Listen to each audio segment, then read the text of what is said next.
அனைவருக்கும் வணக்கம். உங்கள் பேர்? ராமச்சந்திரன். ஊர்? பனங்கூர்லேருந்து ராமச்சந்திரன். இவர் இந்த மரங்கள்லாம் எப்போ வாங்கினீங்க? 3 மரம் வளர்த்துருக்காரு. 2-3 வருஷத்துக்கு முன்னாடி இந்த கொய்யா மரம் வாங்கியிருக்காரு. இப்போ ஏதாவது காய் இருக்கா? அதில் சிவப்பு காய் தான் நார்மலாக சிவப்பு. நோக்கி வாங்க, இந்த இங்கே வாங்க. இந்த வேப்ப மரமும் வளர்த்துருக்காரு. இதுவும் வாங்கி அதே டைமில் தான் வாங்கினதெல்லாம். சரி, ரொம்ப சந்தோஷமாக இருக்குது. இது 2 மரங்கள் இங்கே வளர்த்துருக்காரு. ஒன்று வந்து கொய்யா, இன்னொன்று வந்து வேப்பங்கன்று. அடுத்து இங்கே ஒன்று இருக்குது. இந்த கொய்யா மரமும் இவர் தான் வளர்த்துருக்காரு. ஸோ ஏற்கனவே இவருக்கு ப்ரைஸ் கொடுத்தாச்சு இல்லையா?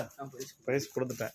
ஸோ இது 3 மரத்தையும் வளர்த்ததுக்காக உங்களை பாராட்டி ஒரு சின்ன வீடியோ, அவ்வளோதான், வேற ஒன்றும் இல்லை. எதுக்கா இதெல்லாம் பறவைகள் சாப்பிடுதா? சாப்பிடுங்க. ரொம்ப சந்தோஷமா இருக்கு. நிறைய பாருங்க பிஞ்சு விட்டுருக்கு. இப்போ கூட ஒரு அம்மா கல்பாடியில் பார்த்தப்ப சொன்னாங்க சிவப்பு. ரொம்ப சந்தோஷம். ஓகே, மகிழ்ச்சி. எல்லா பறவைகளும் சாப்பிட்டு நீங்களும் நல்லா சாப்பிடுங்க. இன்றைக்கெல்லாம் 1 கிலோ எவ்வளோ விலை விற்கிது? இதெல்லாம் நம்மளுக்கு வந்து இதை காப்பாற்றுனதுனால நீங்கள் செய்கிறீங்க. இது எந்த நேரத்துலையுமே